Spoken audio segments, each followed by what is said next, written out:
আপনারা দেখছেন Kolkata today news.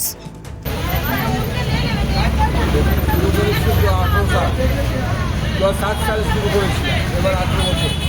7 সালে শুরু করেছিলাম। কোনো জাতীয়বাদী দলকে প্রোগ্রাম করতে গিয়ে কত কষ্ট করে প্রোগ্রাম করতে হয় সেই জানে যে করেছে সেই জানে। আজকে 7 সাল থেকে একের পর এগিয়ে দিয়ে যাচ্ছে 2026। সেই সময় আমার এখানে ডোনার 150 করে, 800 মাধ্যমে 100 করে। প্রত্যেকবার যারা ব্লাড ব্যাঙ্ক তারা ব্লাড দিতে পারে না, দ্বিতীয়বার আমি অনুভূতি করেছি যে একটা ব্লাড ব্যাঙ্কে নিয়ে এখানে কাজ করা যাবে না। লাস্ট বার থেকে আমি চেষ্টা করছি অন্তত আরও দুটো ব্লাড ব্যাঙ্ক যাতে এখানে আসে। আপনি বললেন যে যখন শুরু করেছিলেন বামপন্থী সরকার যখন ছিল তখন আপনাদের করতে দেন স্টেজ ভেঙে দিয়েছিল, স্টেজ খুলে দিয়েছিল, আবার নতুন করে স্টেজ করে চালা লাগাতে পারিনি, তাও প্লেন স্টেজে কাজ করেছি। আজকে এই অনুষ্ঠানে কে খুব উপস্থিত ছিল? আজ অনুষ্ঠানের মেন উদ্যোক্তা আমাদের বিধানসভার এমএলএ উপস্থিত ছিলেন। শ্রীরামপুর বিধানসভা কেন্দ্রের বিধায়ক, ওয়েস্ট বেঙ্গল হেলথ কাউন্সিলের প্রেসিডেন্ট, ওয়েস্ট বেঙ্গল হেলথ বোর্ডের চেয়ারম্যান ডক্টর সুদীপ্ত রায় উপস্থিত ছিলেন। 3 নম্বর ওয়ার্ডের কাউন্সিলর দেবিকা চক্রবর্তী উপস্থিত ছিলেন।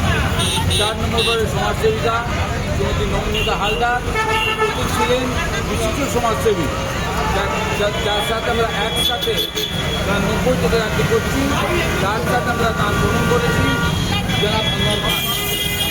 আজকে কোন ব্লাড ব্যাংকের তত্ত্বাবধানে রক্তদান ছিল? পারওয়ারি সোসাইটি। কতজন রক্ত আজকে দাতা রক্ত দিলেন? মিনিমাম 100। তাদের কি বার্তা দেবেন? তাদের বার্তা দেবো রক্তদান থেকে মহান কাজ নিয়ে। আগে আমরা বলতাম একজনের রক্ত একজনের প্রাণ বাঁচাবে, কিন্তু আজকে সায়েন্স যা ডেভেলপ করেছে একজনের রক্ত 3 জনের প্রাণ বাঁচাবে। এই যে শুনছিলাম যে বর্জ্য রক্ত বার করুন, ভালো রক্ত দান করুন, এই ব্যাপারে কি বলবেন? বর্জ্য রক্ত না, বর্জ্য যারা আমাদের মধ্যে জঞ্জাল ঢুকে রয়েছে, জঞ্জাল ঢুকে আমাদের দলকে কলঙ্কিত করছে, তাকে আমরা এমএলএ সাহেবকে বলেছি, আমরা মাইকে বলেছি, তাকে যত তাড়াতাড়ি দল থেকে বের করে দেওয়া যায়। আমাদের মঙ্গল, আমাদের দলের মঙ্গল। আজকের দিনে কি বার্তা দেবেন? আজকে নিয়ে বার্তা দেবো, আমরা দিদি নেতৃত্বে নতুন গঠন নেতৃত্বে একসাথে 365 দিন 24 ঘন্টা মানুষের জন্য, মানুষের সাথে কাজ করবো। কি পরিকল্পনা চাই এরপর মানুষের কাছে তুলে ধরবেন? আজকে প্রোগ্রাম আমাদের ব্লাড ডোনেশন ক্যাম্প, আমাদের বিতরণ, তার সাথে সাথে বাচ্চাদের জামা কাপড়, তার সাথে সাথে 19 তারিখে মিনিমাম 1.5 থেকে 2,000 লোকের লিট্টি চোখা উৎসব। আর সেই লিট্টি চোখা উৎসব না, যারা লিট্টি চোখা উৎসব সামিল হতে আসবে তার জন্য একটা সান্তান মিউজিক্যাল নাইট দরকার। আর তার সাথে আমরা মানুষের সাথে 24 দিন আছি, 24 ঘন্টা আছি। যখন যা দরকার, যখন যা কাজ, আমরা মানুষের সাথে ছিলাম, আছি, থাকি। আপনার নামটা? আমার নাম দিনেশ সিং। আমি সরোজ জয়সওয়াল, ফুলবাগান মোটর মার্কেট ট্রেডার্স অ্যাসোসিয়েশনের একটা সদস্য। আর এখানে যে মুন্না সিং প্রত্যেক বছরের মতো এবারও একটা ব্লাড ডোনেশন ক্যাম্প 2 নম্বর ওয়ার্ডে লাগিয়েছে।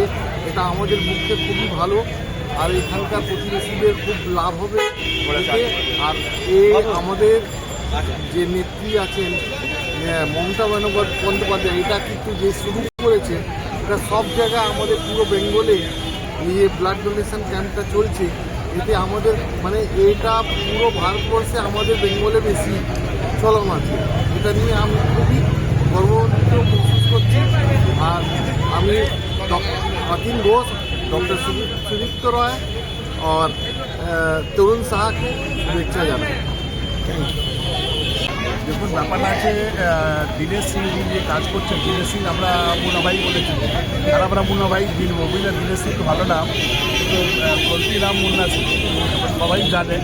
এবং ইনি হলেন ডাক্তার সুদীপ্ত রায়, আমাদের সহায়ক সমিতি। ইনি যে রক্তদান করতে সবাই এসছে, আপনারা দেখলেন সবাই এসছে, যাদের হাট বসেছে উপরে। এবং ব্লাড ডোনেশন হচ্ছে, তাদের হাট বসে কম্বল বিতরণ করছে। তার সঙ্গে সঙ্গে এনার কিন্তু নজরটা 19 তারিখে আছে, 19 তারিখে লিট্টি চোখা উৎসব করবে। এটা বড় ব্যাপার। এটা ধরুন লিট্টি উৎসবটা আমাদের বিহারি সম্প্রদায়ের একটা যেরকম পশ্চিমবাংলায় মানুষেরা বর্ষাকালের ইলিশ উৎসব করে, সেরকম আমরা বিহারি সম্প্রদায়ের মানুষ যারা হিন্দি ভাষী তারা লিট্টি চোখাটা খাই এবং খাওয়াতেও ভালোবাসি আমরা। এই একটা সংস্কৃতি মিলন, পশ্চিমবঙ্গ সংস্কৃতি আর বিহারের সংস্কৃতি দিয়ে